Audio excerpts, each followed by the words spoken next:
I call to order the April 2026 meeting of the Mission Fulfillment Committee of the University of Minnesota Board of Regents. Good morning, everyone.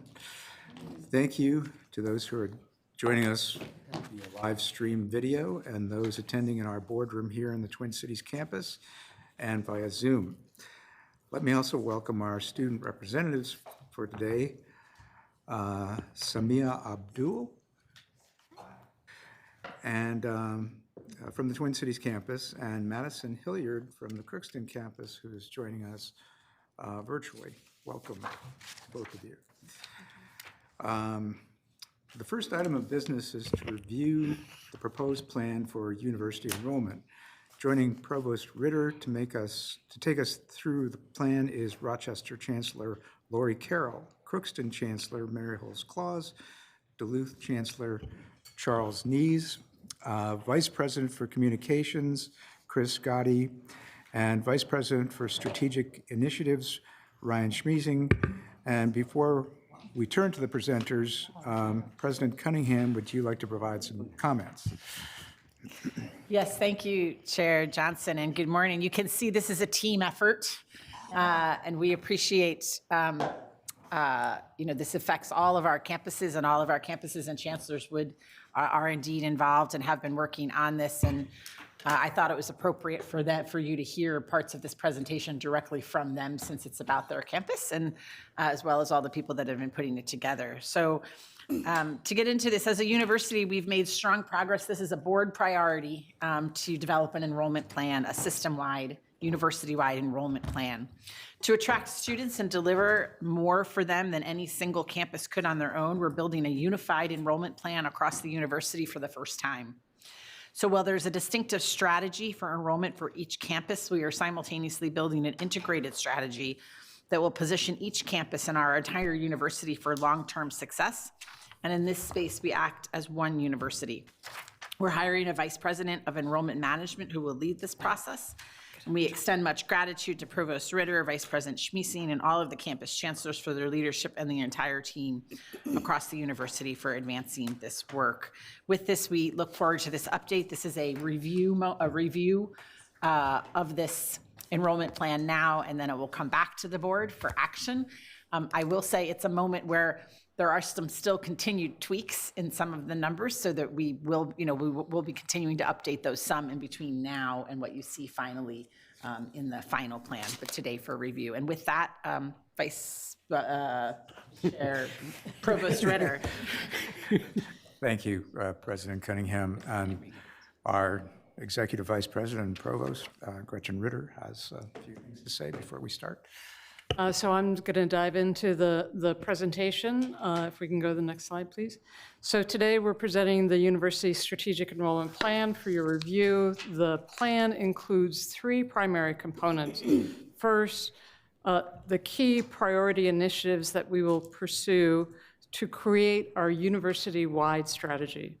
Second, a set of enrollment targets developed by each campus that takes into consideration trends impacting higher education and potential results of strengthening their processes, programs, and infrastructures. And third, strategies and tactics that each campus will undertake.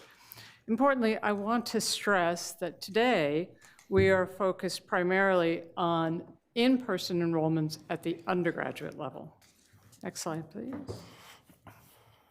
Our presentation today, actually, I think you need to go back a slide. Here we go.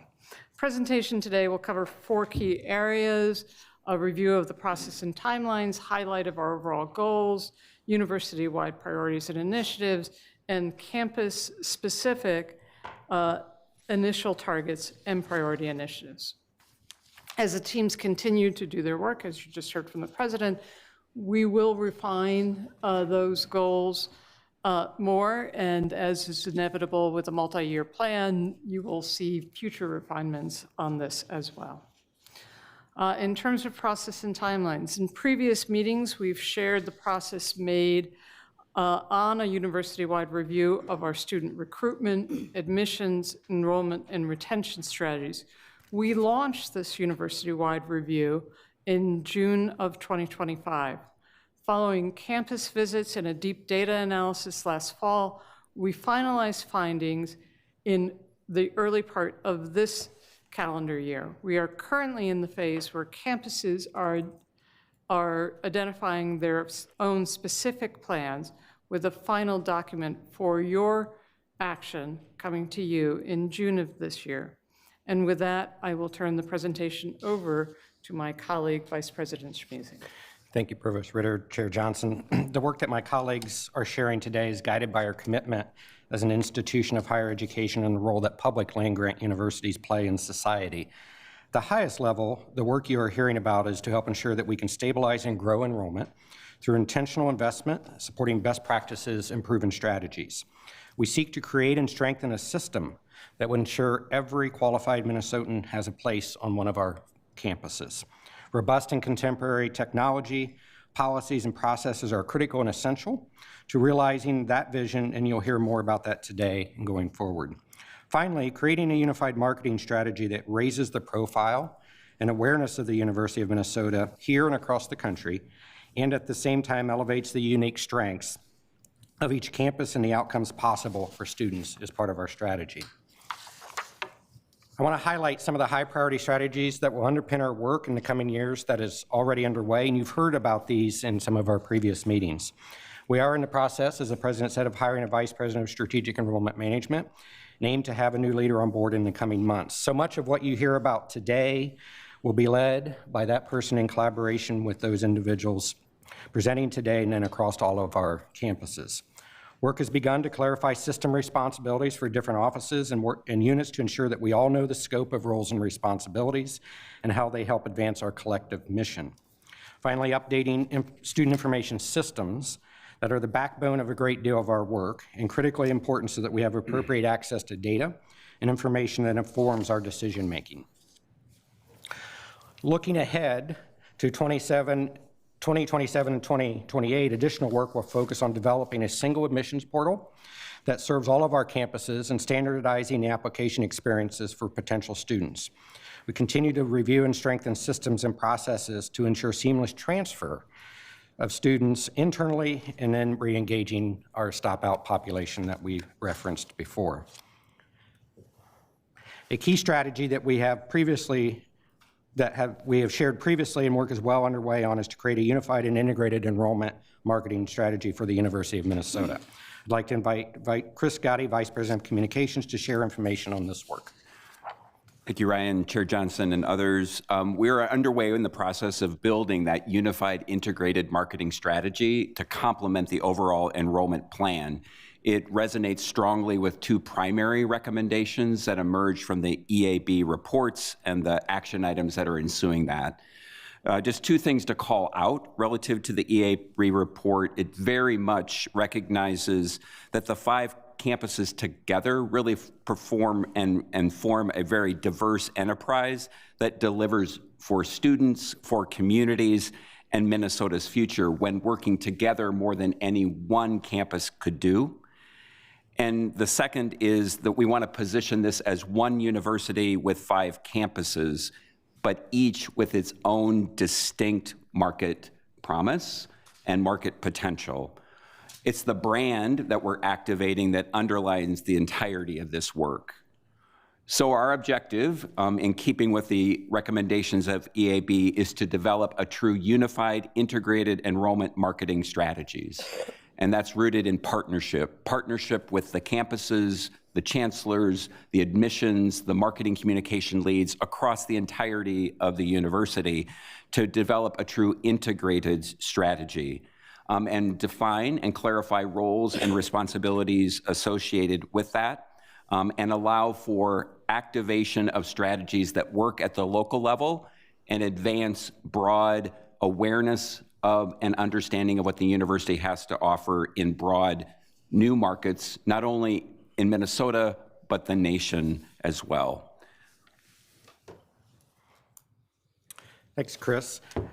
A plan as comprehensive as establishing enrollment and retention targets does not come together without the active leadership on each of our campuses.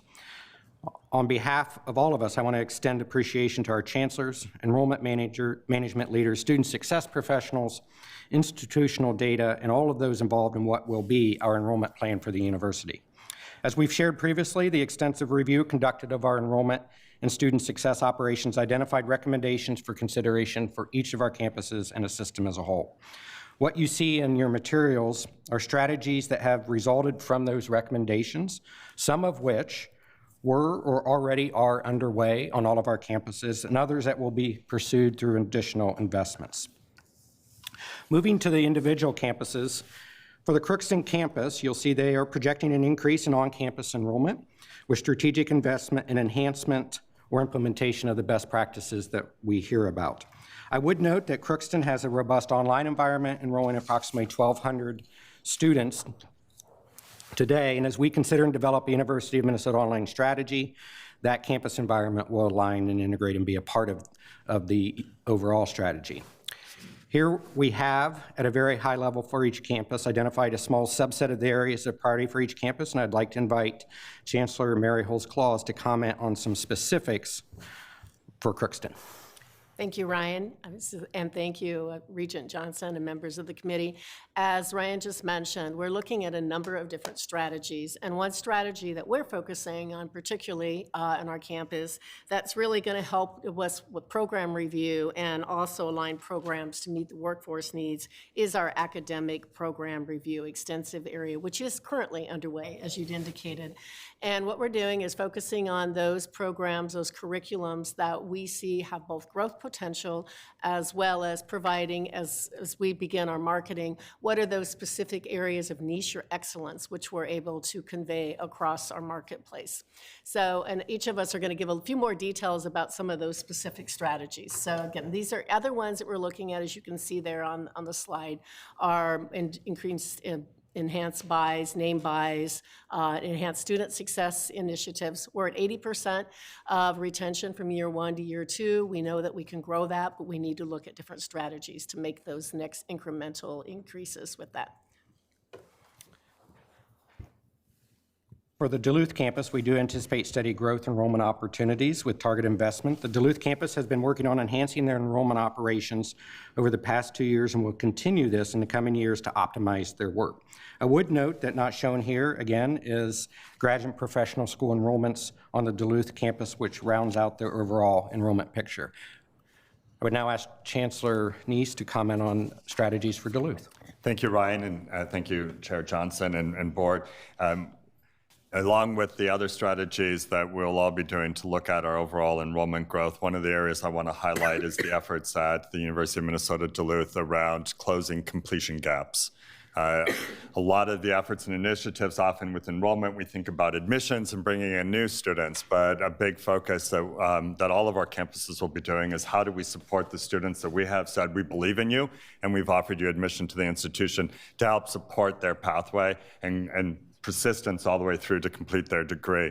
And so while our campuses are above the national averages for public regional institutions, we all know we can do better, and we are going to be focusing on some of those strategies. One promising strategy that we've deployed at Duluth recently with a smaller cohort was a learning community in our science and engineering college that allows students to be in small group interdisciplinary research teams already in year 1. Those research teams are solving local regional problems and looking at how they partner with community members around those research problems. They are also mentored by juniors and seniors at the university, so the juniors and seniors are also learning in that process of mentoring, and then facilitated by a faculty lead who oversees that research project. We're seeing in those cohorts of students that have participated in that pilot program retention rates from first to second year in the mid to upper 90%. And so our hope is to expand that program across all incoming first-year students as we launch a CRATE Center at the University of Minnesota Duluth, which would incorporate the opportunity for students in all 4 of our colleges to participate in undergraduate research already at year 1 and be mentored by upper-class students solving those local issues that we are addressing. We also are hoping to look at some of our retention completion gaps, particularly in some of our intro gateway courses, those course experiences that we look at different demographics of students and how they navigate those gateway classes. First-generation college students, of which I am one, often need different ways for us to help and support their process and their pathways through some of those gateway classes. And looking at the retention rates in those areas are also going to be a big part of our focus moving forward. Thank you. Morris campus experienced a slight increase in enrollment last year, and their team has identified potential for future growth as investments are made in specific strategies. Extensive opportunities exist in Morris to build out their infrastructure and reinvigorate past practices that would contribute to their success. While Chancellor Michael Rodriguez could not be here today, what he would focus on, however, is the Morris campus leadership work to identify a significant number of strategies that they will be focusing on, with a recognition that they have many of those already in place that can be reinvigorated and or strengthened through a comprehensive management approach they are designing and implementing. The focus here is the fact that not only do we have to identify the strategies, implement strategies, but we have to be very intentional about how we manage strategies going forward for the campus, and Michael and his team have set up a process to do just that. As we have shared and is well documented, the Rochester campus has experienced growth in recent years, culminating with significant increase last year. A focus on continuing that trajectory will be maintained in the coming years as campus leaders look at significant expansion opportunities. I would ask Chancellor Lori Carroll to share an example of related work they were focused on. Thank you, Ryan. Chair Johnson, members. As you look at these numbers, you may think that we are being audacious. The workforce demands in healthcare in Minnesota are dire. It is our responsibility as a university to do something about that, which is embedded in Elevate Extraordinary 2030, and expansion of the Rochester campus is one of the parts of the strategy to move forward with better health for Minnesotans through increased healthcare workforce. Our goals are entirely dependent on increasing capacity within our facilities. So our focus at present is on securing investment so that that is possible. We are at capacity now. In addition, I think it's important to predict the kinds of things that are drawing students to our campus so that we can leverage those. First, why can we have these goals? Specialization. So we're focused exclusively on students who are driven to make a difference in the world through a career in health. Second, location. Our city is focused on health and well-being, and that is a draw to students who want to have a health career. Third is value. We've been named an opportunity university, and that has to do with the diversity of our graduates as well as the salaries they are earning. 50% or greater above the median regionally for their age after graduation. The value proposition is strong. And finally is the quality with evidence-based practice, the kind of experience these students have and the success rates we want to drive and have accomplished thus far are critical as well. So for those 4 reasons, we think the goals are attainable if we're able to expand the capacity through expanding the infrastructure. Thank you. The Twin Cities campus will focus on maintaining and with slight growth of undergraduate enrollment in coming years, including with each individual entering class. Work will continue to move forward in strengthening their structures, processes, and infrastructure while enhancing national and international recruitment efforts. I'd now turn back to Provost Ritter to comment on the Twin Cities enrollment strategies and to conclude this part of the presentation. Thank you, Ryan. So some of the work that we'll be doing in this category has to do with better aligning our internal structures in enrollment management, also between the central enrollment management office and the enrollment management staff in each of the schools and colleges. As we've talked about a little bit before, we're working much more directly with the leadership teams in the schools and colleges to help them develop more comprehensive enrollment strategies. We're also working in a direction where we can engage with more enrollment strategies around the graduate space from the central office. That has not been done before. We've got to build our information structures in a way that would allow that. It's a huge part of our overall enrollment as a campus, so being able to have more of an impact on that will make a significant difference. I will tell you that one of the things that I think will really help us is the ability to incorporate and use financial aid information and packaging at a much earlier stage in our yield efforts. And once we get this built, that will benefit not just Twin Cities, but all of our campuses. You know, we're all looking forward to that. And then finally, I'll also mention that we're focused on first year, strengthening our first year student success strategies. And the three parts of that include positioning ourselves to have a first-year on-campus housing requirement.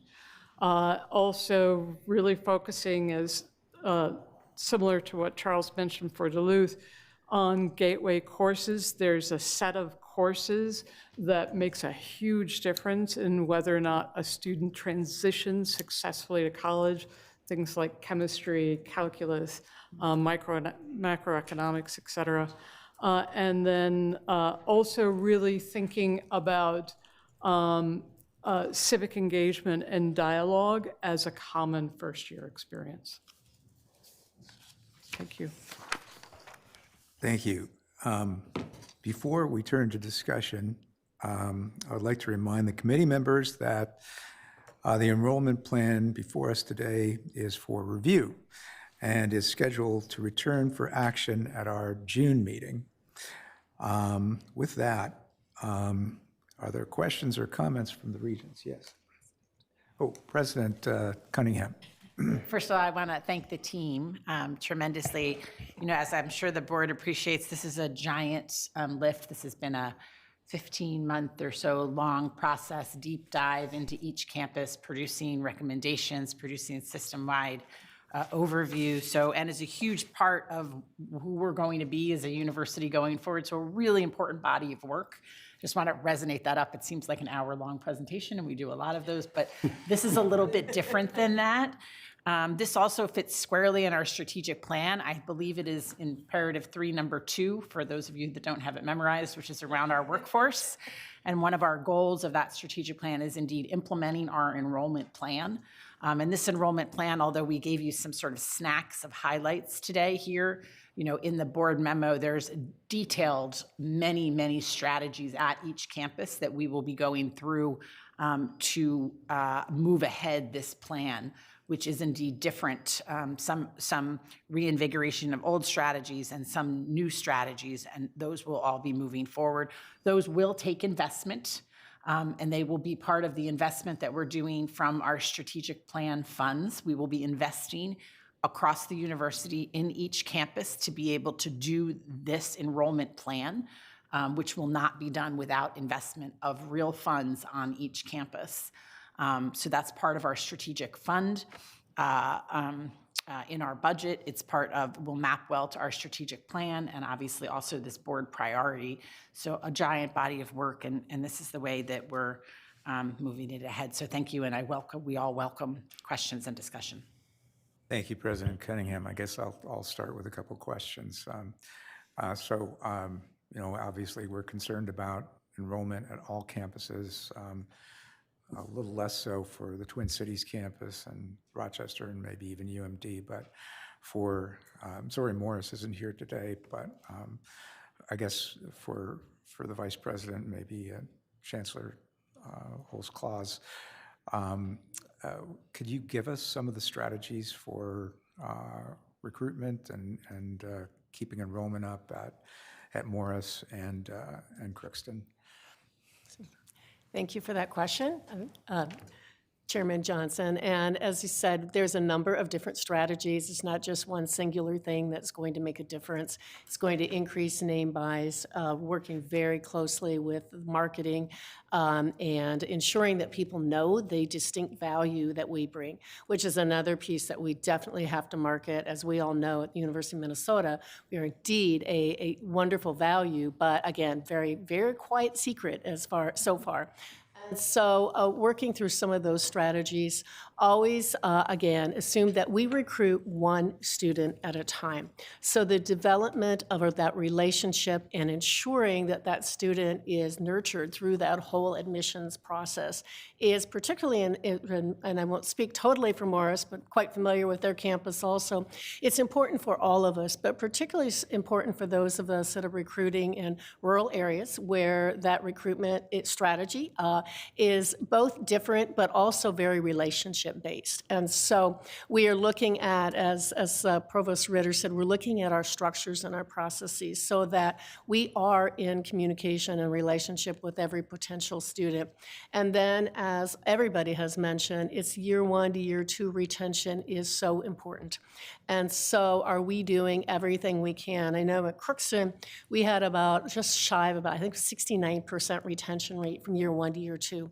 We were then very intentional about putting in first-year experiences, ensuring that a student feels like they belong. So now that we're at 80%, we need to do better, obviously. But again, it's looking at things from not the way we've done them in the past, but the ways that we can look at things from fresh eyes. And so that's why having EAB come in was so helpful to us, because intuitively, like, oh yeah, we should be doing that. But then to have somebody really show you the data that supports that effort is going to make a significant difference. So I think as we go forward, it's now, as I always say, the devil's in the details. And literally it is. We have to execute on what we say that we're going to do.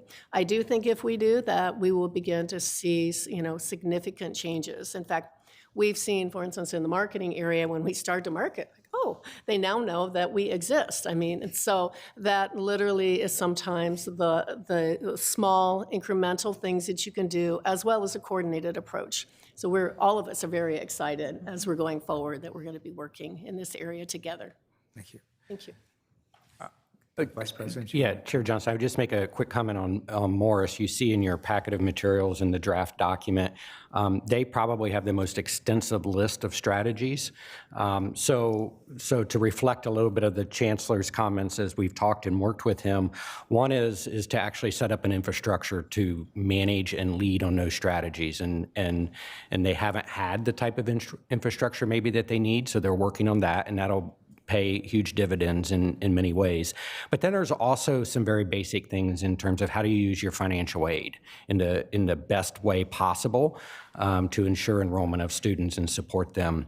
How do you manage your campus visits in a way that highlights your campus, but also in this particular moment in time, recognizing that students and families and caregivers all have different types of schedules, and we've built infrastructure on previous generations or decades, right? So updating your campus visit, for example, and updating your course offerings and programs and how you teach. They just have a very extensive list of things, but for them, the biggest thing is how do they best manage those sets of strategies? If I could just also offer, Chair Johnson, we're also collaborating very closely with Chancellor Rodriguez on how do we best partner across our team and the expertise we can bring in collaboration with the team in Morris to develop a strategy that best supports their needs in addition to Duluth, Rochester, and Crookston. But a particular emphasis there as he gets deeper into his time in Morris and sees the possibilities there might be there. Thank you. Regent Turner. Thank you. Thank you, Chair Johnson. A couple of things, but first and foremost, the most important thing is Chancellor Holtzclaw, I was able to interact with your the horse team, equestrian team at the airport.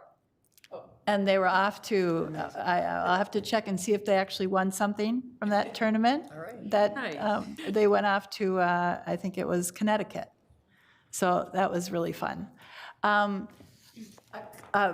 this is really gratifying. I know on my first tour, my first year of being a regent, when we did went to all the campuses, this was very evident that this was an issue, that everyone was separated and in silos, and even so much as when you go to the website, it would only show the Twin Cities. Remember all those conversations? And so this is so gratifying I'm not saying I'm taking credit for all of this, but this is so gratifying to see that I was a part of helping to recognize the problem and now where we've come, and I can just thank everybody for this, because this is a huge improvement. And then my ears perked up when you said something about campus visits and kind of thinking outside the box. See, as a night nurse, they never think to do anything at a different time other than 9 to 3, Monday through Thursday. You know what I'm saying? So if that's what you're talking about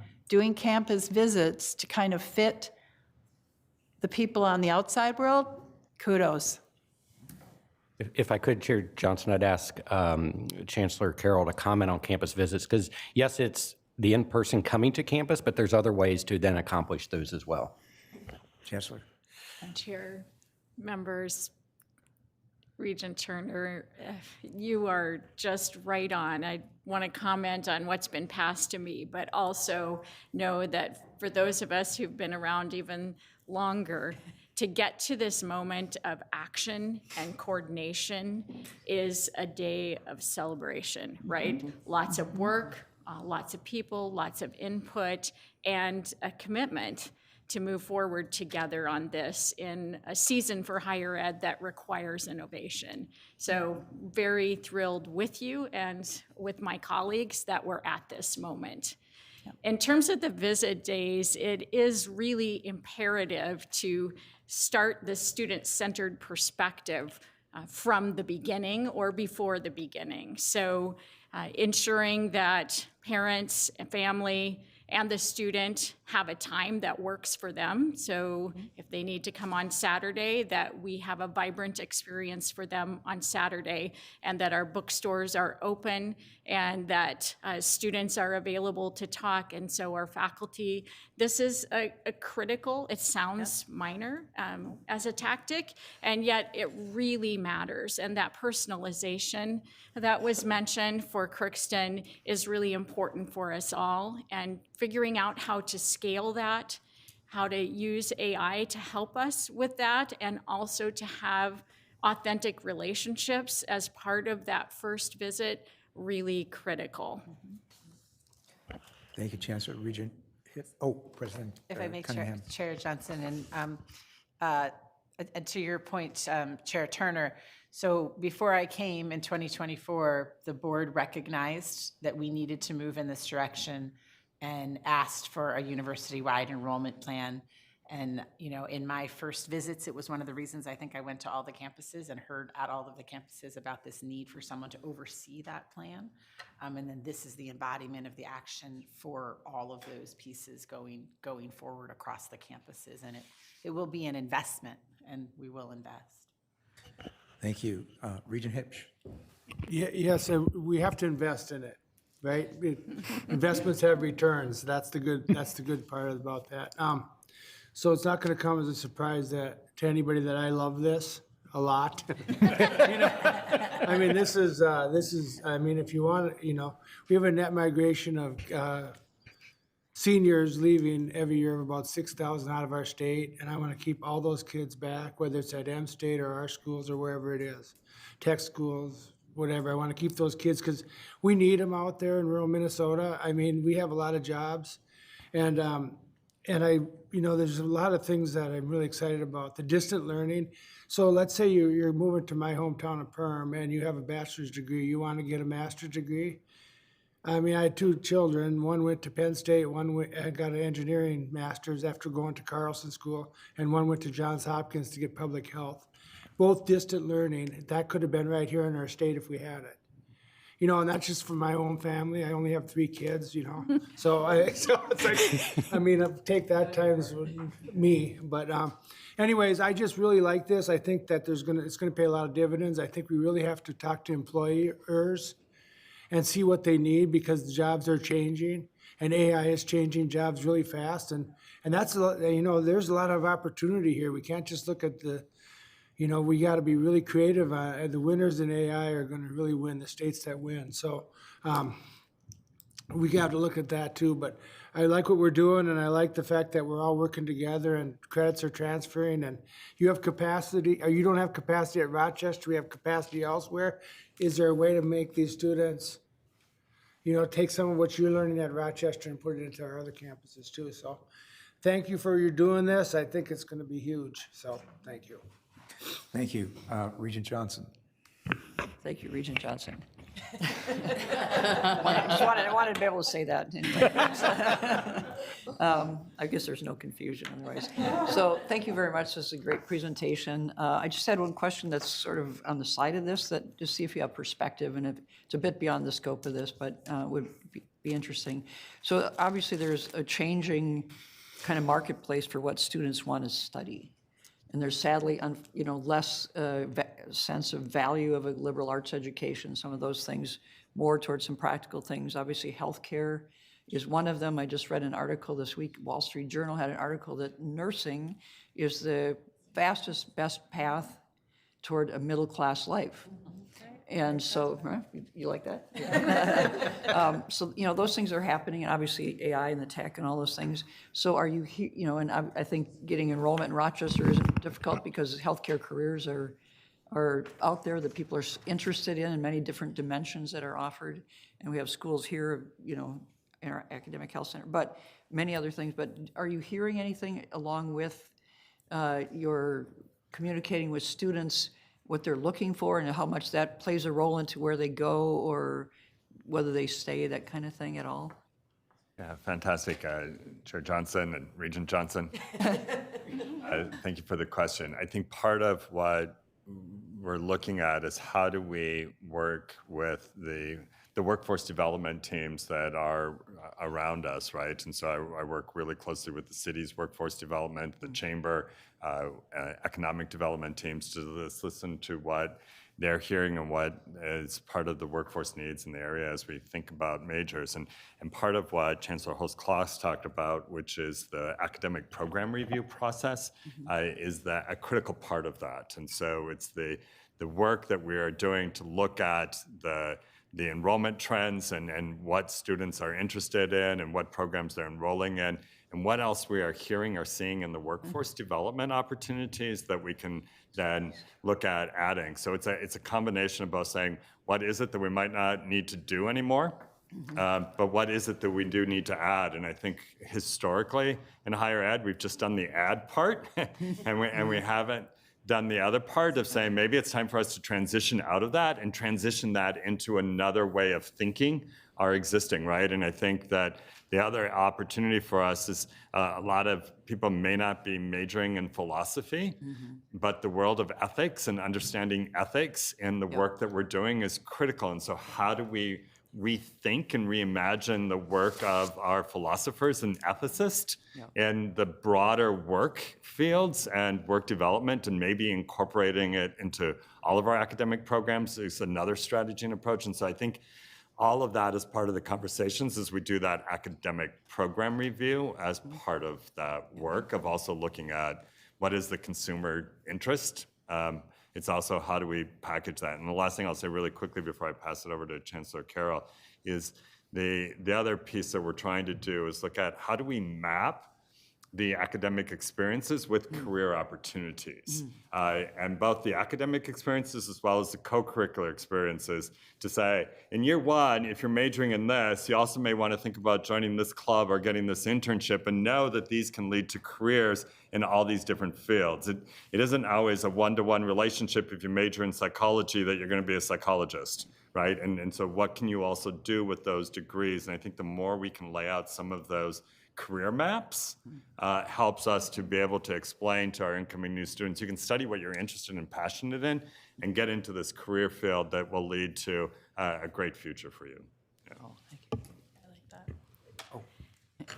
Johnson and Johnson and everyone would add as well that while I emphasized for UMR this opportunity campus and making a living and salary, and that is kind of the public sphere, the value is the ROI, and it has to do with salary, and of course we want all our graduates to make a living. More importantly, or just as importantly, certainly to students, and we've got to listen to them, students want to make a difference in the world and make a living.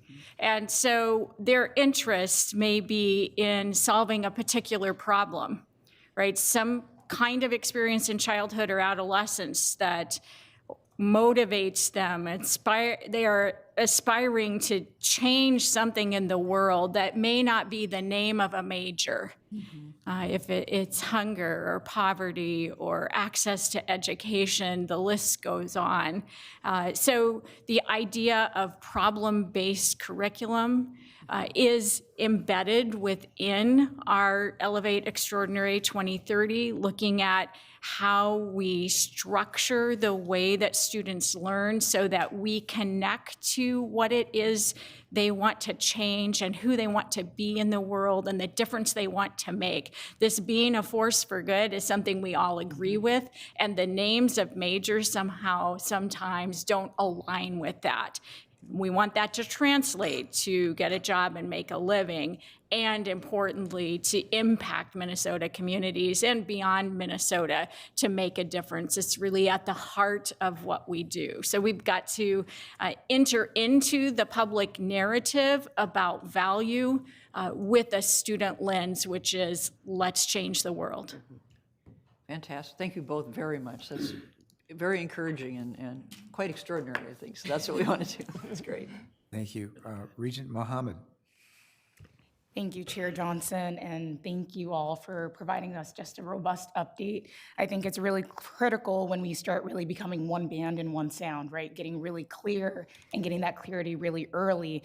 Many of us had the opportunity to be in Denver recently and be in community at a conference with other universities, right? And particularly seeing that the challenges that are occurring around enrollment and branding and marketing is not something that is unique to us, right? And I think that's something that we have to share quite often, right, is that this is not a niche subject, this is a national conundrum. And on top of that, you all have found the ability to come together, right, from a communal understanding around what is the best practices, right? How are we best going to serve our students and our workforce, and particularly our future workforce? Some of us had the opportunity to recently visit Rochester and really see the opportunity that you are leading there, Chancellor, around a 21st century campus, right? And I think there's a lot of opportunities for us there around what do models look like, right? How do we plug and play those models in different ecosystems and spaces, and really just seeing the profound community and that's been built there for the students. And we have a couple other opportunities to visit other campuses that I know many of us are excited about. But yeah, I just want to say kudos to you all there. One question I do have is really around the first year housing requirement, right? We might not maybe have that fully fleshed out, but in practice and in theory, what are we imagining there? And the reason why I'm asking this, right, is I'm first generation. I first started my journey at the university at Crookston, and just imagine, right, having my family, you know, new American immigrants, letting me go all the way to Crookston in rural Minnesota, right? Growing up in what is called like literally a concrete jungle, like the inner city, and trusting me to do that. It took a lot of wraparound conversations. And so, you know, just wondering, what are we thinking there as we introduce this requirement? So thank you for the question. So the conversation about a first-year housing requirement is different, a bit different on each of our campuses. Some of the campuses already have this. The Twin Cities doesn't currently. And there's a lot of literature that says that being in first-year housing is associated with academic success. It means you get more engaged. It means you're more likely to join clubs and groups, among other things. So that's one of the reasons to do it. At the same time, of course, we also want to recognize that for some students and their families, that would be a barrier, right? If for religious reasons, the possibility of being in housing where you have both men and women would be a barrier. For some, the opportunity to save money by having folks live at home is part of their pathway to college. So one of the things we need to be very thoughtful about is what are the exceptions in that area? Are there other ways that we can work to strengthen integration for students who are not going to opt into first-year housing, and also to take a developmental approach beyond the first year, where you sort of think of this as a journey to adulthood, where you're doing more of the work in the first year. And in the second year, maybe a student is living, for instance, in a co-op, where they begin to take some responsibility. In the third or fourth year, living on their own. Thank you so much for that. Thank you.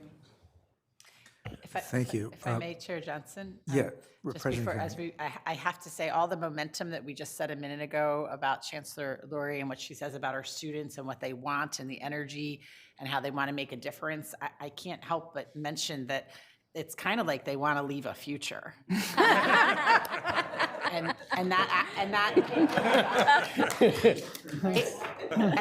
that energy that you hear there is part of how we get to where we're getting. When you're going to hear it later, it's not accidental. It actually is driven in a very deep way by all of that research and all of the things that we hear. And you'll hear later how we're going to roll that out, but that's exactly what they want. Thank you. Representative Abdul. Thank you, Chair. Thank you, presenters. I'll keep this brief. I think that you guys have covered a lot of ground. I'm wondering, you were all mentioning your recruitment, or like your retention rates have gone up, especially in more rural campuses, Crookston and more specifically. And I'm wondering, how has the financial aid aspect really affected that? I'm also a first-generation student, and I've heard from a lot of students that obviously a barrier for higher education is finances and being able to afford schooling. And I'm wondering, how has financial aid been reconsidered or reallocated in order to actually address, different equity gaps from students in more rural areas, say Crookston or Morris, for example? Thank you, Regent, for that question. And as we have all mentioned, the importance of financial aid and financial aid packaging. And so what we are doing and have done is looking, first of all, at there's significant philanthropy that has not been utilized to the extent that it needs to. And so, and also there were some donor things which needed to kind of be refreshed, to go speak with the donor to see, again, as the SOTUS decision particularly came down, to look at ways that we can look at what the intent was and then put to use the intent of the donor, perhaps sometimes even change language in that gifting, and then put that to use so that students are eligible, so that equity issue can be addressed with that. So that's the first part, is oftentimes we are looking sometimes for grand ways to do things, and yet the solution is right in front of us. And in this case, for us, for financial aid, for gifting, there have been significant things which we've been able to do that. Another area that's very important as we go forward too, again, is that journey that we make with the University of Minnesota Foundation, so that we are communicating with potential donors about what their passions and their desires are, but yet also ensuring that we're marrying that with what the financial aid needs are for our students. And then, of course, always utilizing the programs, the areas like within the state of Minnesota, there's a significant commitment to higher education. And so ensuring that we are using, in our case, we're using AI a lot more effectively to look at ways that we can put to use the financial aid packages that are available, making sure that we are literally leveraging every cent that we can to help a student achieve that education attainment with that.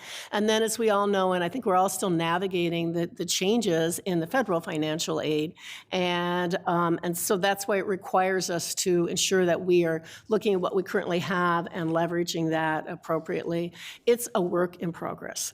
And I was going to say, an area that we recognize that there's even more that we can be doing and should be doing, but the way we've done it in the past, has probably, it's not going to be what we're going to need for our future leveraging of financial aid.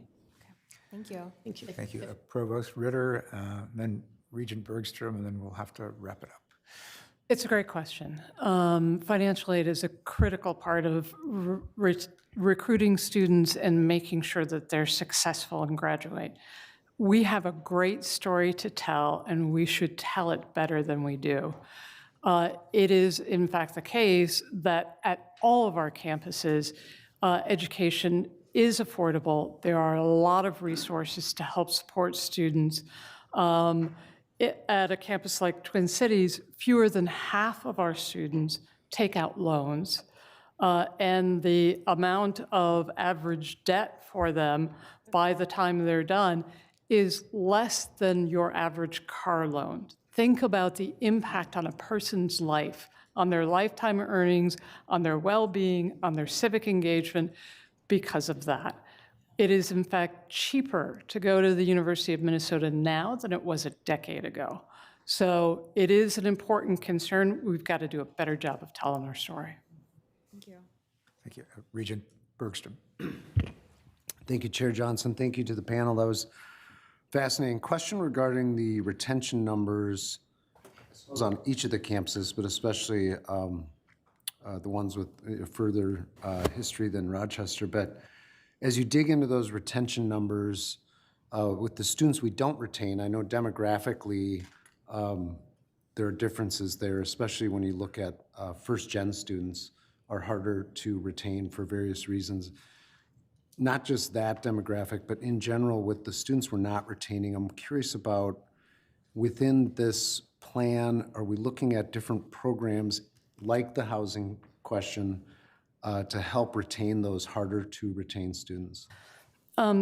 So thank you for the question. All of our campuses are focused on this question about retention, and what the story is by campus is going to be different. One of the things that's important to understand in looking at the metrics on this is that the federal government counts things in such a way that if you have a very successful first, second year student who then decides to transfer to another institution and completes their degree there, they're counted as not succeeding at your institution, right?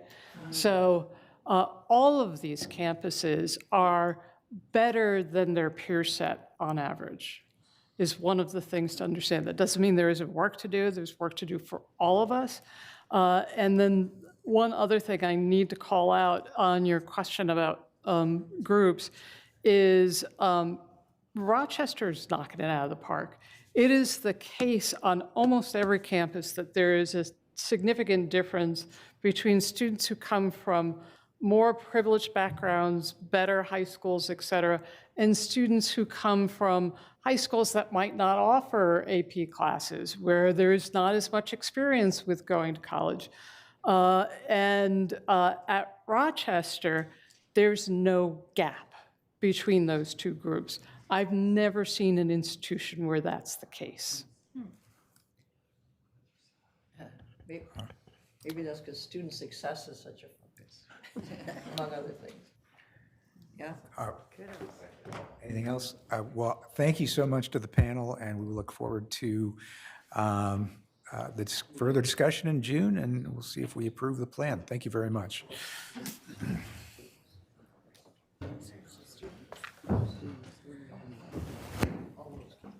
So our next discussion item of academic programs on Native American and American Indian Studies.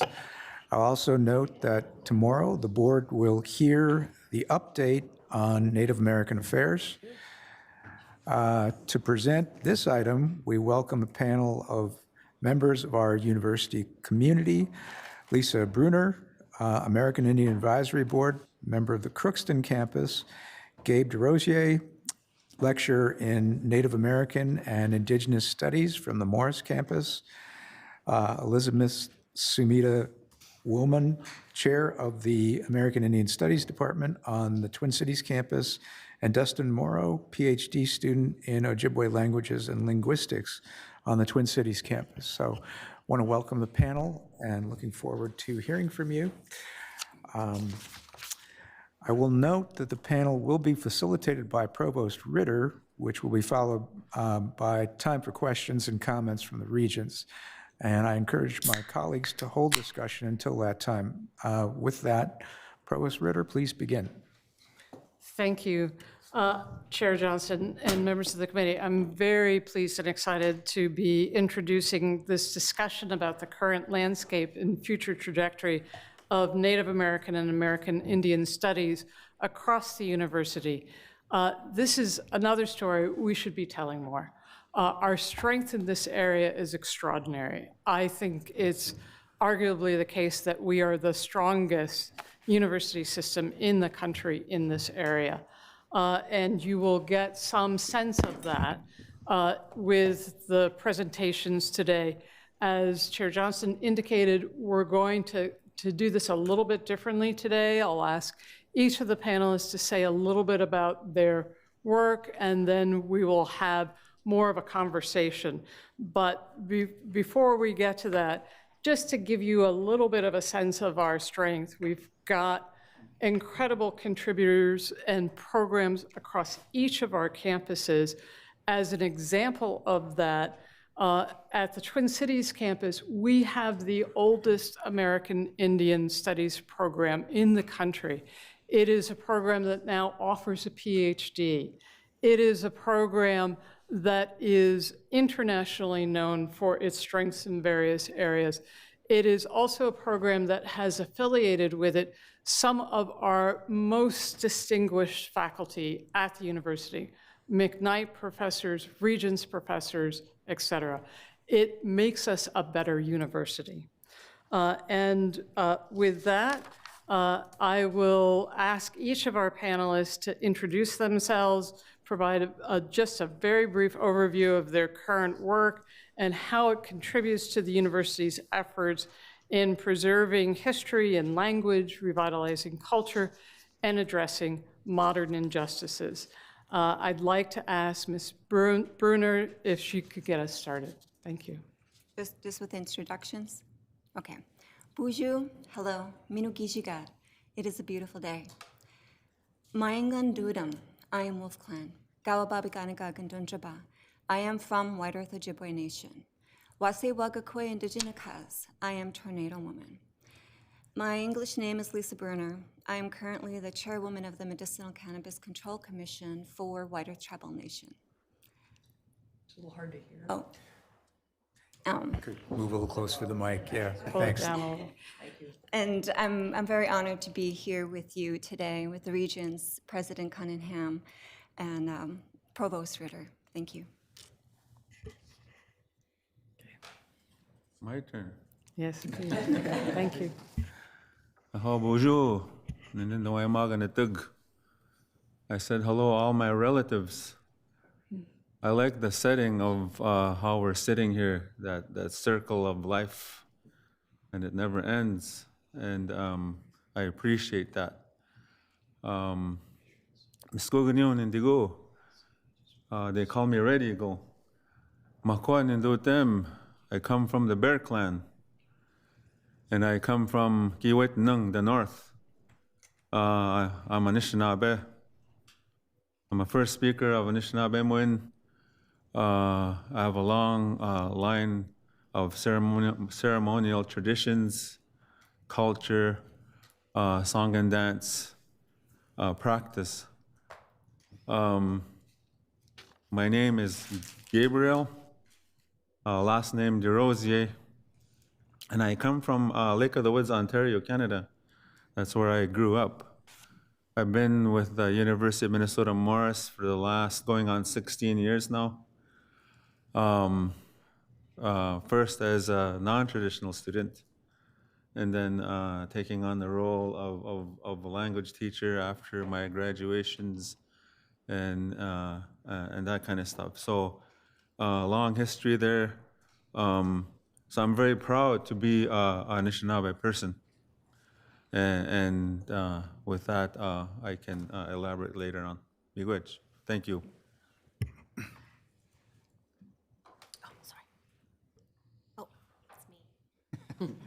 Ayan chika siyang kichis sumak masikuna no kaya li sumida waman misuti wan kayo manta hatun shonko yakta manta ichaka kay pitiani kay hatun yachay wasipi chankani ancha kusiska kashani kay pikanku naman.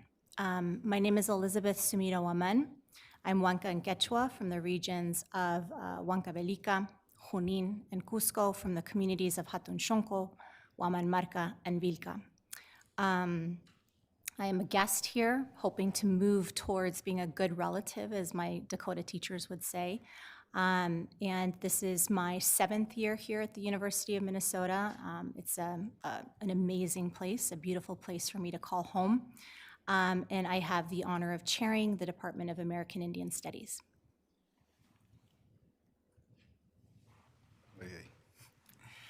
Bonjour, Ninsa Agime Wakameg Indigo, Bijon Dudem, Odawa Zagai Gening in Dunjaba, Skedish Nongom, Gakabakang and Magosha and Gikno Magos Nago and Gikno Mage, Jabayamo and Gosha and Dijigikno Mage.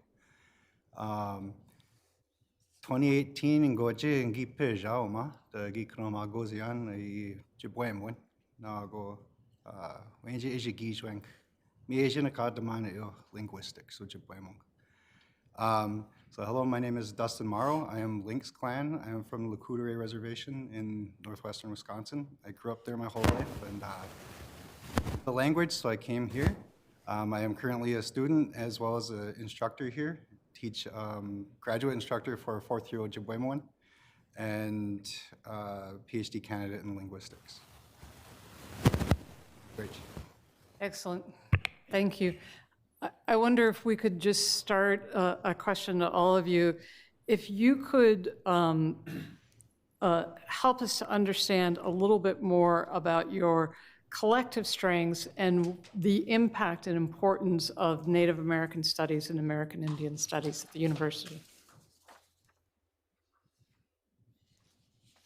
Whoever would like to start. Everybody's pointing lips over here. Thank you for the question, Provost Ritter. I did things a little bit backwards, and you'll find that often in our tribal communities. My work around addressing violence against Native American and Alaska Native women didn't stem from an academic viewpoint or response. It stemmed from being a survivor, and that essentially every woman in my family, including my own daughters, are survivors. So it's an immediate response. Excuse me. It's okay. Thank you.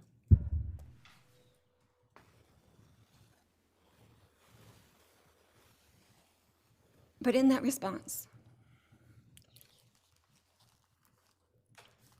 it's about assessing in our own communities what contributes to that. And where my work took me on multiple scales was the fact that we're not protected by the United States justice systems.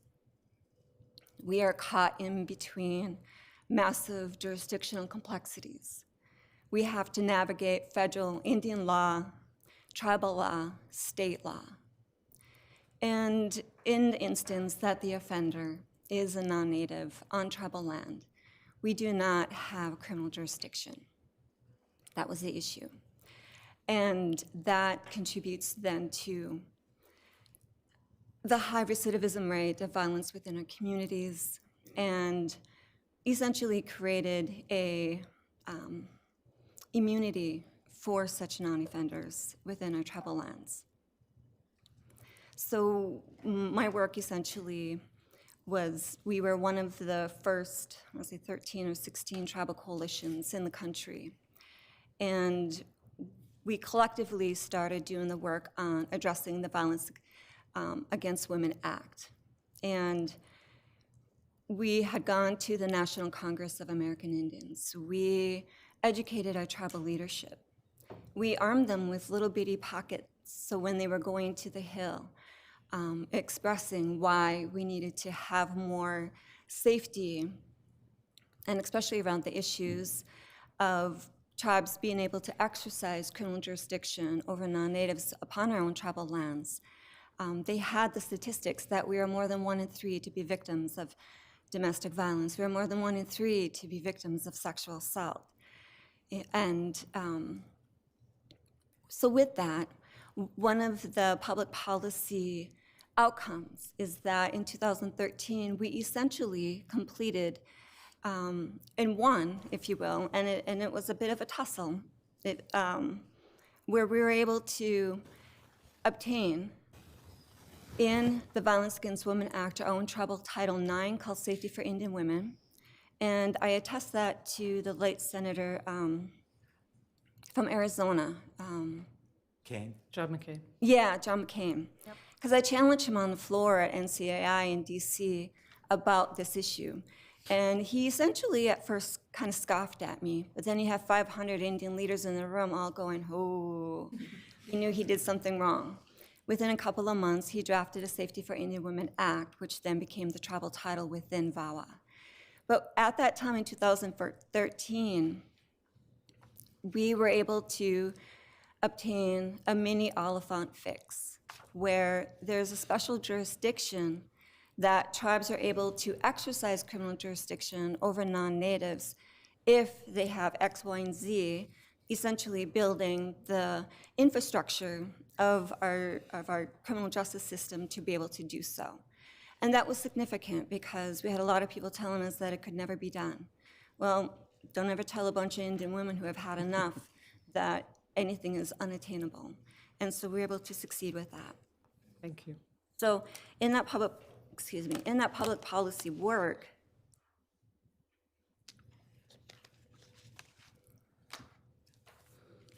how the University of Minnesota contributes. One, I'm a University of Minnesota Duluth graduate of the MTAG program. And it ties into my advisory role and my role at the tribal college, but also in this work. And it was through the University of Minnesota Crookston and the support of Teresa Spaeth, who, and with the leadership of Chancellor Mary Holtzclaws, to be able to support our tribal college at the time, because we were going through HLC review. We were on probation, and by providing the expertise and support of Teresa Spaeth, who also was from our community, we were able to strengthen our foundation and our infrastructure as a college to be able to build out a culturally centered assessment to where today our tribal college has been ever since in good standing with the HLC. So those are key factors. So, and that also helps support the credentialing that's required, because I was also at the tribal college at White Earth. Not only was I the director of the Native American department, but the culture department, but also the extension service department and professor of Anishinaabe culture. So that supported my credentialing in that capacity for HLC. What I would like to, if there's a couple things to request from the University of Minnesota, especially from the University of Minnesota Duluth, because they have a Native Governance Center, is to expand that, to help strengthen and building tribal nations' infrastructures for their criminal justice systems by developing models to help build out the capacity, so for our criminal justice. So like under Taloa, even though we were successful in 2013 to have tribal Title IX pass and to have that special jurisdiction, we just don't have the capacity to build out that infrastructure to exercise it. And especially with the Tribal Law and Order Act as well, which our tribe is one of the first in the country to do a reassumption of concurrent jurisdiction back to the federal government. That would be supportive and helpful, because we just really don't have the capacity to build that.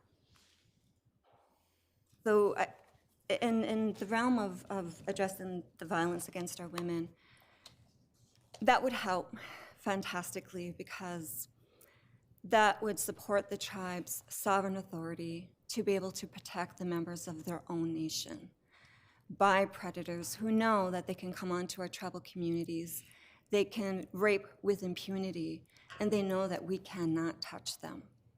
We are dependent and reliant upon state systems, which has not always been helpful. So for example, in 2015, in the Minnesota Department of Public Safety for Monoma County, which is the largest county on a reservation, stated that there was only one sexual assault, which I know is not true, which is not true. And that's the level of injustice that's occurring. It creates this perception that this is the safest, literally the safest place on the planet for women, and it's not. So I just want to just ask to think about how we do that. Thank you. Thank you very much. Dusty and Ellie, I wonder if you would share with us a little bit about the Ojibwe Dictionary Project, why that's so important, and what comes next. So the dictionary project is like known far and wide. Everywhere I go in Anishinaabe country, I run into people that get really excited when they find out that I've worked on the dictionary project. And it surprises me exactly how many people rely on it daily for just checking what they want to say, you know? And then when it comes down to just understanding the word parts, breaking everything up, there's a lot more in there than just like a one-to-one translation. It teaches you how to use these words that you want to use, right? One example I have just from a recent class, I had a student writing a letter, and she was trying to say, I miss you, but she used the wrong word. She was like, I missed you, like as in with an object. So I was able to use the dictionary to break that apart and show her exactly what she said, and it was an awesome learning tool for her. Additionally, with the dictionary being housed in the Big Ten institution, it sends a message to tribal communities as well, right? We see that and we're like, wow, they kind of value us. And that's the importance that I see with it, right? It kind of captures who we are. And then there's all these recordings and examples of first speakers actually using the language. So we know it's legit. Yeah. Thank you. So I can add a little bit of data to that, and then I can also contextualize, just speaking to your earlier question about sort of the value of American Indian Studies programs. So with the Ojibwe People's Dictionary, I think Dusty did a phenomenal job talking about the pedagogical use of it. It's a tool for language learners. It has an average of 50,000 unique monthly visitors. It is the most used Ojibwe language dictionary in the world.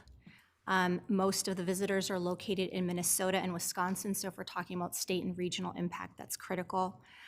We have additional visitors from Michigan and also North Dakota. In Canada, visitors are primarily from Ontario and Manitoba. Some users also from Quebec and Saskatchewan. It is a source of pride for Ojibwe peoples. Throughout Ojibwe and other lands, it has built incredible goodwill across tribal nations. The dictionary was also developed with grant funding, and they continue to work very hard to secure funding. The latest iteration that we had was a $535,000 NSF, National Science Foundation award. And I just want to thank Nora Livesay, who's our editorial manager, for providing us with that data. If I could also just add and sort of contextualize a little bit further for you regarding, the richness of the history of our American Indian Studies program. And I want to also thank the provost and also Chairman Johnson for the opportunity to be able to speak on this. We also have American Indian Studies staff who are here and our faculty who are also watching the live stream. There are 5 key things that I would like to outline regarding the value of American Indian Studies. First, our department mission reflects a unique commitment to tribal sovereignty. It is the only department that has that type of a mission. In our Constitution, we state that we are committed to building knowledges, both theoretical and practical, that bear upon the sovereignty of tribal nations in the Americas. Our standards for tenure and promotion for faculty also reflect the kind of values that we have, so that in addition to the highest levels of research, scholarship, and teaching that are required of any other UMN faculty, we also request faculty commitment to serving American Indian communities and the agencies that work with and support tribal nations through an exchange of our knowledge and skills. Secondly, we are, as Provost Ritter pointed out, made up of world-class faculty. We have excellence that we are very proud of in both our teaching and our research. Our courses give students a very strong interdisciplinary foundation. So we anchor students in the connections across different fields like history, environment, education, literature, and the arts. These are also reflective of American Indian daily life and realities in communities. But we're also linking the humanities and social sciences very creatively with STEM fields. So our work, including in environmental studies and linguistics, is very explicitly intersected with the sciences. We teach in our department approximately 900 students per year. That does not include free community classes that we offer for Dakota and Ojibwe. We offer 3 tracks in our department: American Indian Studies, Ojibwe, and Dakota. Students can major or minor in any of these. We think very deeply about our curriculum. Thank you so much. In 2023, we had a full assessment internally done and a review of all of our programs in order to strengthen the written and oral communications. Unfortunately, some of those things seem to be disappearing with the onset of AI. However, we are robust in our course offerings around those. Today, we have an increase of 40% across our majors and minors. We have now about 60 majors and minors. Half of them are in American Indian Studies, half of them are split between the Dakota and Ojibwe language minors, or majors, excuse me. We do more with less faculty. There's an incredible demand for our courses. Each of our courses fill, our large courses like American Indians in Minnesota, Introduction to American Indian Studies fills from 85 to 160 students per class. Third, our faculty are small but mighty. We only have 3 regular full-time faculty plus 2 full-time language instructors. Ellie, we're running short on time. I do want to just take a minute to hear from Gabe as well. Absolutely. And then we're going to have a couple of minutes for questions. So Gabe, I know you've given interviews about your feelings about the Morris campus, and I wonder if you could speak about your work as a lecturer and what your hopes are for your students. Of course. Thank you, Pro Ritter and Chairman Johnson, President Cunningham, board members. Miigwech, thank you for having me here once again. In answer to that question, it could be very lengthy, but I'll keep it short. I do have long stories, but I like to tell stories. They call me Red Eagle. Like I said in my short intro, I come from a long line of traditional practice. My grandfathers were drum keepers, ceremonial people, healing people,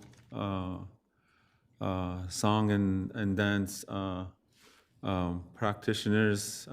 They were all in that realm, and they continued those teachings to us children, passing on the knowledge of being Anishinaabe, being Ojibwe, Chippewa, which means all the same thing, just different terminologies. But in answering that, I come from, like I said, I am a product of the residential school system, the boarding school system.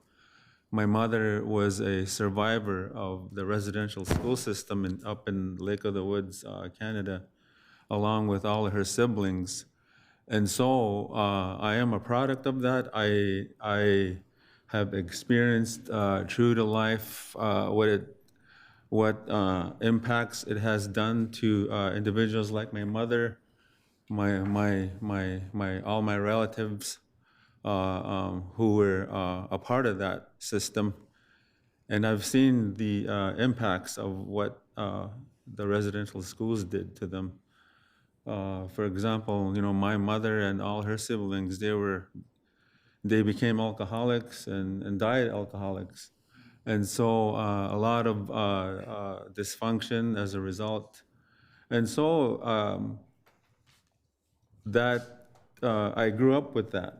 I grew up with the impacts of what happened to all our relatives, all our families across the Canada and and the United States.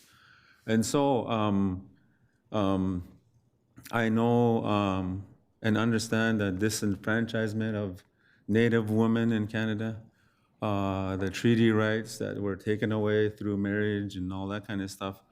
So I know firsthand what it had done to not only children like me, but countless and countless of other children across Indian country. And so when I speak in regards to residential school, boarding school issues, there's no doubt that I'm going to be angry about it. There's no doubt that I'm going to be sad about it.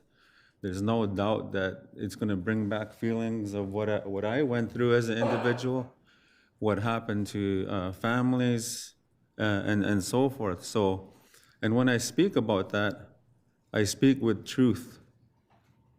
But at the same time, at the University of Minnesota Morris, we have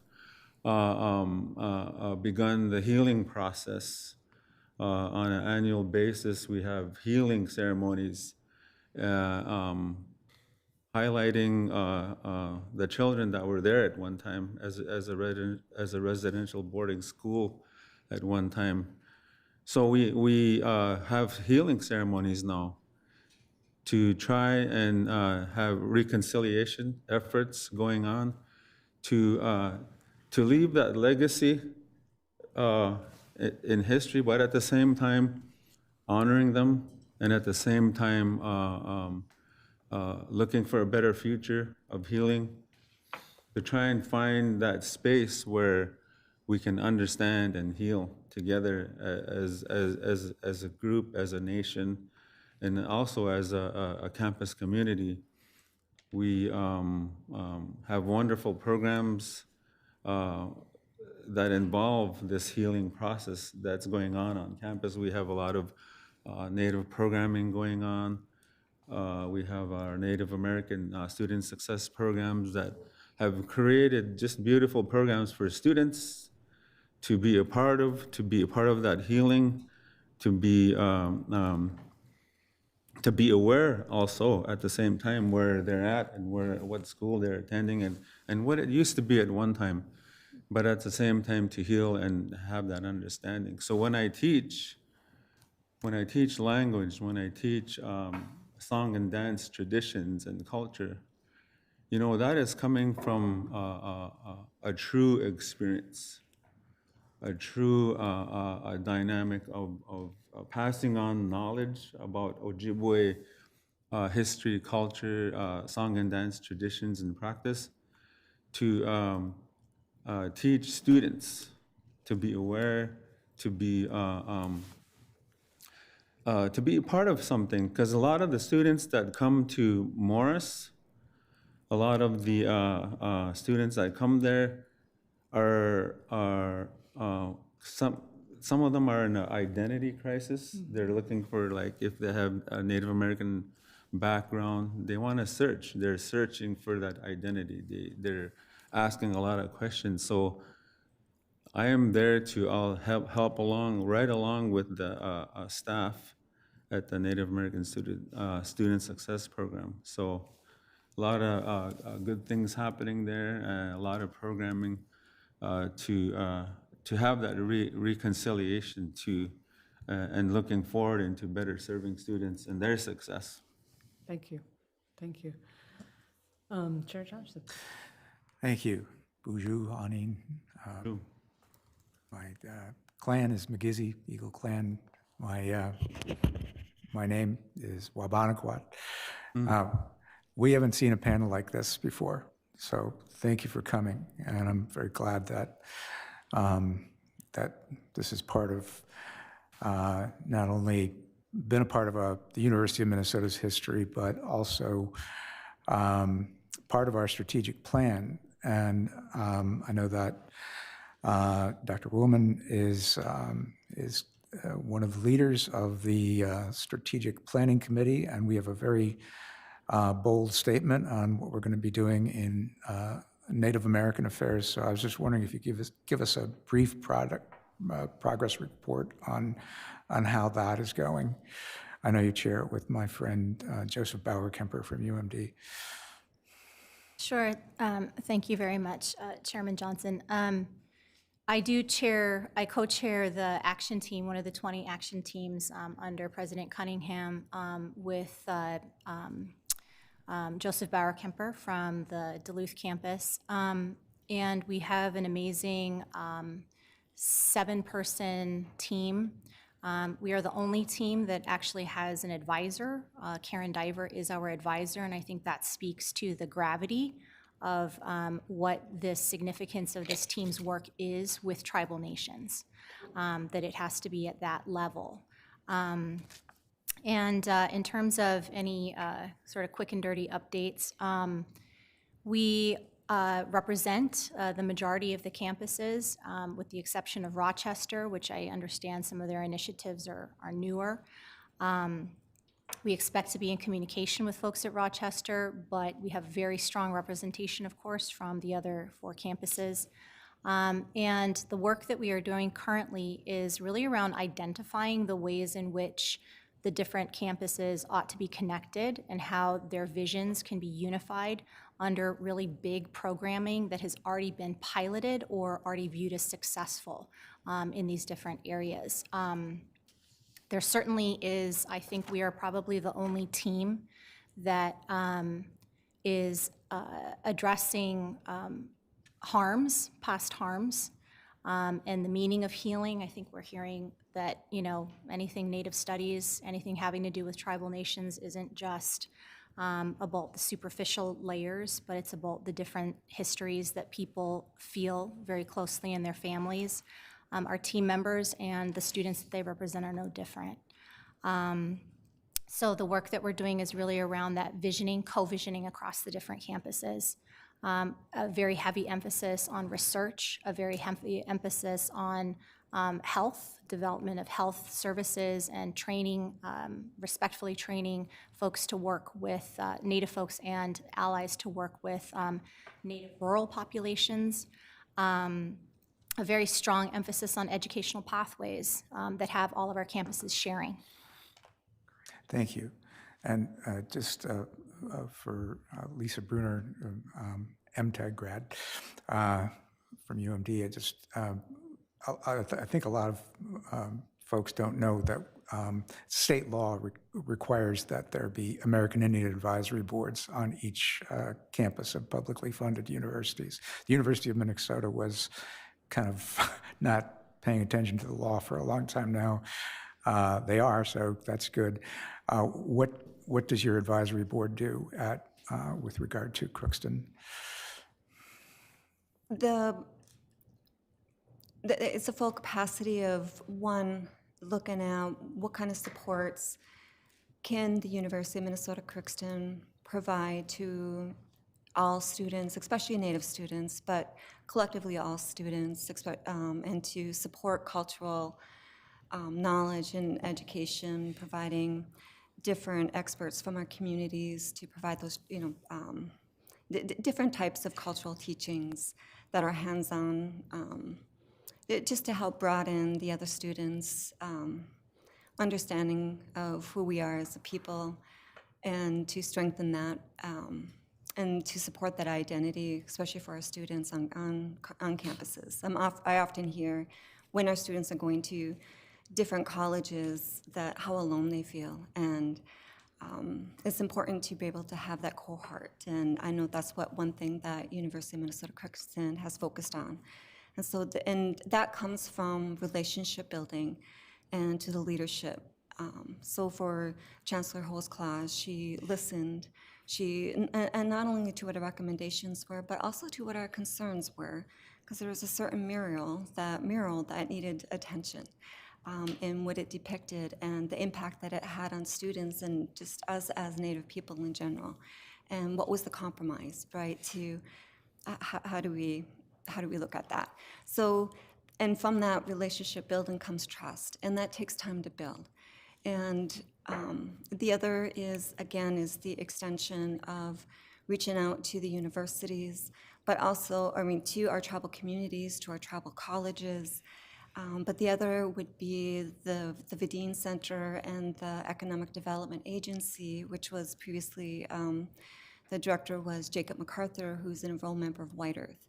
He has an MBA, and to see how that was impacting our communities regarding entrepreneurialships, and to start bridging our youth and our current tribal college students, because he was also a trustee for the White Earth Tribal and Community College in that capacity, and to help build that bridge for our students to think for the 4-year and to link that. So unfortunately, that program is now going to be cut, and I would just ask in a respectful way that as a land-grant institution to consider what that means not only for our rural communities, because we're often the first on the chopping block for most anything in the country, but how does that extend to the impact in our tribal communities, because that took about 10 years of building that relationship and trust to see it begin to flourish. So thank you.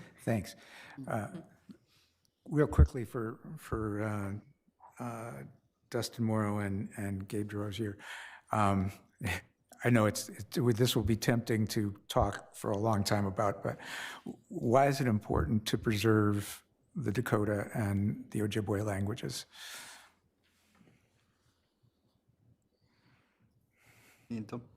Oh. Well, I don't know much about Dakota language, but no. I took 1 semester of it. It was actually super interesting, and I saw a lot of stuff that I learned from Ojibwe at play in Dakota as well, like with just stress, tone, and stuff like that. But the importance of it is simply identity, right? Anishinaabe communities have been through the ringer. We all know this. We all know the histories. What he was talking about, Gabe, with the residential schools, right? We had something that was super important stripped from us as our communities, and now we have a chance to reclaim this. And I can't remember exactly what the paper was, but it was talking about reclaiming language and cultural identity and the positive health outcomes in Indigenous communities. And so there's like solid evidence right there that this is beneficial to us to get out of this trauma response, I guess you could call it. Okay. Gabe, do you want to add anything? Language is the utmost important thing that we have within our Anishinaabe lifeway. Being Anishinaabe means to have that language. Without language, we are fundamentally lost through many ways. One of them is through our spirituality. We need our languages to communicate through our spiritual practice, our communication in that realm. We need languages to strengthen not only ourselves as Anishinaabe people, but our families, our relatives, our people, that live in these communities, that live in these Anishinaabe lifeways. So language is everything, and without language, some people say we're gonna cease to be a people.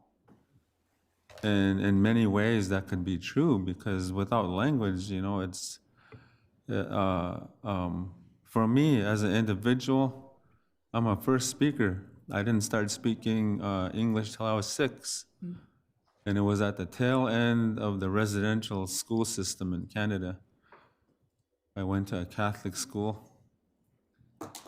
When I went to that Catholic school, there was still at the tail end of the policies of residential school. There was nuns there, there was priests there, and only one sister was a kind one to me. And ironically, her name was Gabriel. Sister Gabriel. Yeah, I'll always remember her. But in any event, at that place, a lot of things were still happening. We were told not to speak our language. We were still marched up on the hill where there was a church. Every Wednesday, we'd have church services and that kind of stuff. But still, it was an assimilation process. They didn't want us to speak our language. They wanted to take away who we were as Anishinaabe people. And one of those was language. And I know these are common stories. Yeah, no, as you know, we had boarding schools in the United States. Both my grandparents were in one, and similar thing. They were told not to exercise spirituality or language. So, Regent Bergstrom. Thank you, Chair Johnson, and many thanks to the panel. I know, or I assume as a regent, we're not supposed to have favorite departments, but I might. Thank you for being here. On the language piece, somebody referenced kind of one of the challenges or threats of artificial intelligence. I'm curious if here at the university or any of your peers are looking into, can we use AI to help preserve the dozens of languages that are threatened across the United States and Canada? I don't know too much about AI's involvement with languages currently. I know that it does not speak Ojibwe very well. Most students try and turn in certain things. Not so much with classes that I've taught here, but other language tables and stuff. They bring me this huge, long, drawn-out thing, all in Ojibwe, but it wasn't really Ojibwe. I counted a preverb for try like 50 times in a one paragraph statement, and the translation just didn't match. I know that I have hopes that it can be useful, but also there's certain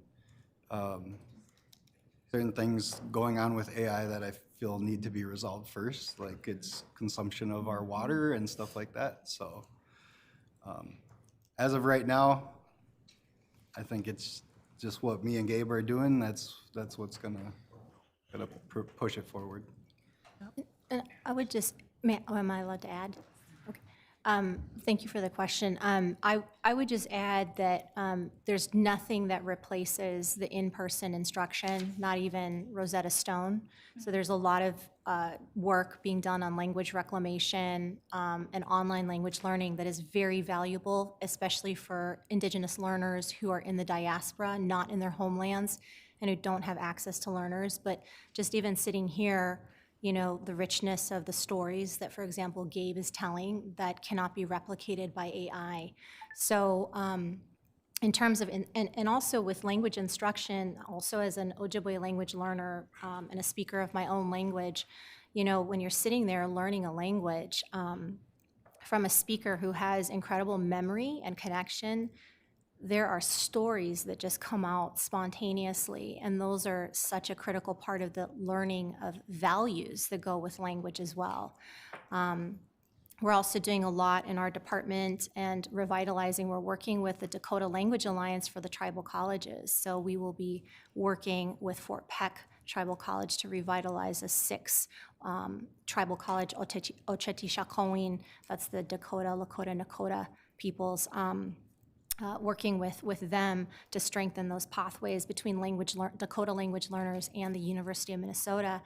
And there's so much being done around language and land. So like walking the land, being on the land, naming plants, seeing places, and being able to language them that are critical to the instruction, the transmission of the language in heartfelt ways. Thank you. Thank you.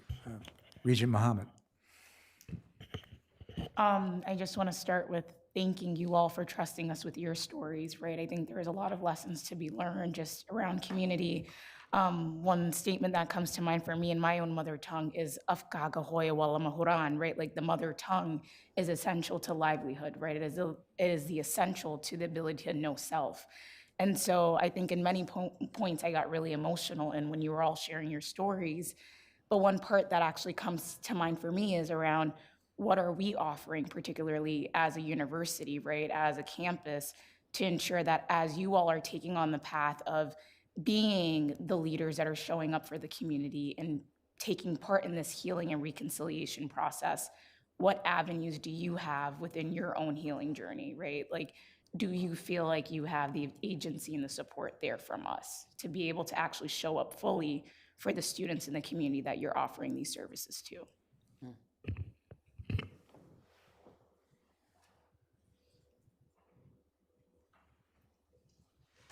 Well, I'm going to try and answer that question. At the university at Minnesota Morris, they provide the support and efforts of moving on and reconciliation, especially in the NAS area, the Native American Student Success Program. We have really wonderful staff there that are knowledgeable, that have the compassion to support programming, to support students who are seeking cultural identity, cultural practice. We provide a sewing, we provide an elder in residence and auntie in residence who provide this great knowledge of indigenous background. And so it supports me. I am now also the Native American cultural liaison. So a lot of things go through me in consultation with the chancellor and the division chairs and all that, in programming to support students who might have these questions, who might have issues in regards to what we offer at the university, to help support them in their efforts to succeed in whatever it is that they're aiming for. But a lot of times, they come to us to not only seek that advice, but also to be a part of something real sincere in their hearts, to be a part of something, to find that identity in who they are. And we're there in support of that, but also at the same time, it's helping us too as individuals to grow and move along, right along with the students. So, that's the aim for me as an individual, as a teacher, is to always serve the students first. And I love doing that, teaching the language, teaching song and dance traditions and culture, because I grew up with that. That was passed on by my grandparents and my relatives, and so I feel like it is my duty to do the same thing for essentially the students that are there at campus, and wherever else I might get called to talk and speak and provide services. Miigwech. Yes. Am I able to respond also to that? Just, Go, that's go okay. ahead. Chair Johnson. Yes, yeah, please, I just please. jumped in, sorry. Okay. Go ahead. Yes. Thank you. It's a beautiful question, and thank you also for sharing, this proverb in your language. And I can say that one of the things that we're concerned about is what we're not doing. And institutionally, I think, with concerns around tuition and class sizes, is the institution, and this would be a question, and this is something that I think we're working on with Provost Ritter's support, is the institution holding space for these languages as more than symbolic, as more than, representing a guilty conscience of settler colonialism, for example. There's, as Dusty was saying, and there's plenty of evidence for how these languages and the reason why students come to the University of Minnesota is for language, and it's a gateway for their persistence as students. However, American Indian Studies did have to cut 1.5 FTEs because we are not making the minimum enrollment for our class sizes in CLA, the College of Liberal Arts, which is 12. But we're never going to have 12 people in all levels, like we offer all the way from beginner 1 and 2 all the way to advanced and mastery levels. We're never going to have 12 people in each of those classes for both Dakota and Ojibwe, and there's lots of reasons for that, including smaller American Indian populations, and also how do you sell the value of learning Dakota or Ojibwe to non-Native students? And there's lots of things that we're called to do in terms of expanding our language offerings across the system, and this is part of our, inter-campus communication that we're working on, as well as advertising our classes in the Big Ten. But what are the ways in which the institution can protect these languages and hold space for them? Regent Johnson. Thank you. Just kind of a question, comment. An experience I had about communication with Native Americans, and would be interested in your input. So many years ago, I was the chair of a bioethics courses for the Mayo Clinic Medical School in Rochester. And fortunately, one of our colleagues who was on the committee was a woman medical oncologist who was a Native American. She actually had southeastern area origins as far as the Native American, but she was acquainted with the community, so we got permission. We took a busload of students. We got in Rochester, we got on a school bus, an orange school bus, and we drove to Prairie Island, so Dakota, and met with them. And obviously we were there trying to learn and understand things. But I realized we met, and we broke into kind of talking circles and smaller groups. So we had like 4 or 5 students, and I was, with one, and other faculty with others. And we were meeting with tribal elders. And I think one of the first things we learned, it was very different. We've been learning and teaching them how to take medical histories and what are your symptoms, when did this start, all this kind of stuff. When we asked questions to tribal elders, their responses were to tell stories. And it was like, oh yeah, this is a different way of communicating. And so part of it's language thing, but part of it's just kind of communication and how one generally communicates. And so I just wondered if you have any comments or thoughts about that. We learned to ask questions and to listen to the stories and see what we could understand, as opposed to the usual interview that we would think of in this culture otherwise. When your own teaching and experiences, I'd really appreciate any perspective on that. I think I'm kind of like an elder too, so yeah. I'll try to answer that. There's Anishinaabe philosophy. One of the main components is storytelling, oral history, passing on knowledge, telling stories of the past, so the future will know and understand. Another important component to that is relationships. To have good relationships with everything, whether it's animate or inanimate.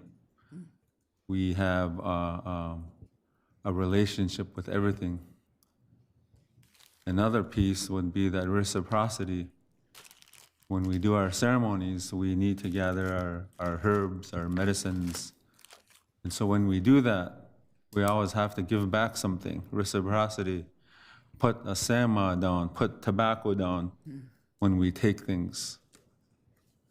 It's an exchange, it's an agreement. And so when we do our ceremonies, it's the same thing. You know, there's that relationship.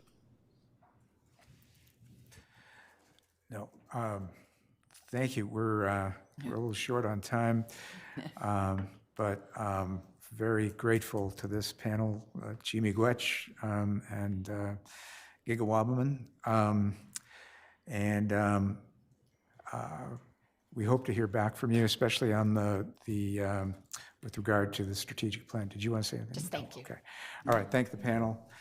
Thank And- you all very much Thank you. for participating Thank in you. this. Yeah. Great.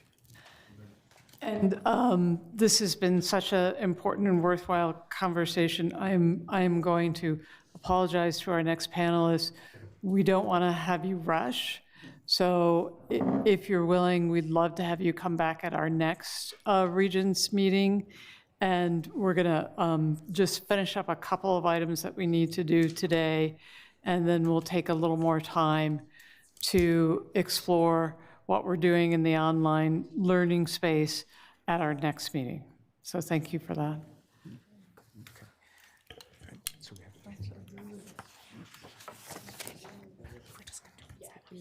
Okay. In that case, let us move on to the final item. Oh.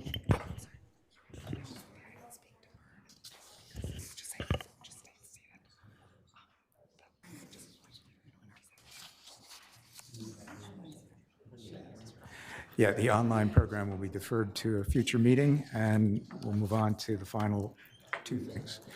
Go ahead, Provost. Thank you, Chair Johnson. I'm pleased to present the consent report for your consideration, which includes three main items this month. First, there's the academic program report, which includes new academic programs, programs that have requested changes, and programs that are planning to discontinue. Next, the report includes the conferral of tenure on 3 new faculty positions. And finally, the report includes a recommendation for the conferral of a faculty emeritus title for 2 retired contract faculty members. The consent report is presented for your consideration with my president's recommendation for approval. I'm happy to answer any questions you might have. That concludes my remarks. Thank you. Is there a motion to approve on behalf of the board the consent report? So moved. Is there a second? Having been moved and second, is there any further discussion? All those in favor, please say aye. Aye. All those opposed? The motion is approved. That brings us to the information items. Provost Ritter, anything to highlight? The university, I just want to report a couple of quick things here. The University of Minnesota Crookston celebrates its largest gift in history at $6.2 million from alumnus Les Nielsen. Previous donations from Les and his wife June have provided scholarships for hundreds of students since the 1990s, in addition to funding the Campus Wellness Center, which will soon be renamed in their honor. So congratulations to Crookston. And the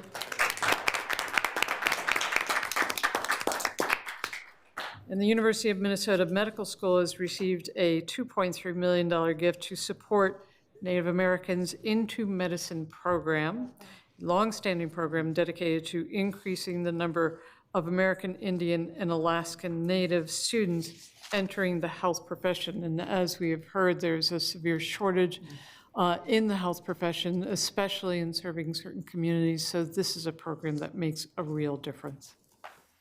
That concludes my remarks. And there being no further business before the committee, we stand adjourned. Thank you, everyone.